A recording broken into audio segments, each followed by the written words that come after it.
পরীক্ষার রেজাল্ট খারাপ হলে মা যা বলে। মা, আজকে আমার রেজাল্ট বেরিয়েছে। কই দেখি কি করেছিস।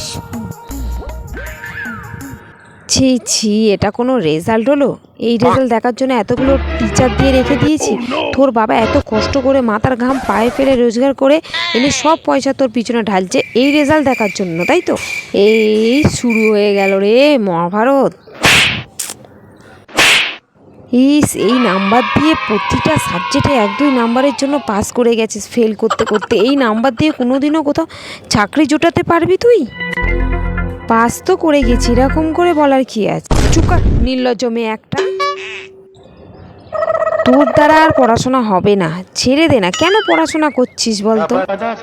আমি তো কখনোই পড়াশোনা করতে চাইনি, এখনও করতে চাই না। তুমি তো আমাকে জোর করে স্কুলে ভর্তি করেছিলে, তাই আমাকে বাধ্য হয়ে পড়াশোনা করতে হয়। তোকে আজকে আমি পালা পালা পালা পালা রে।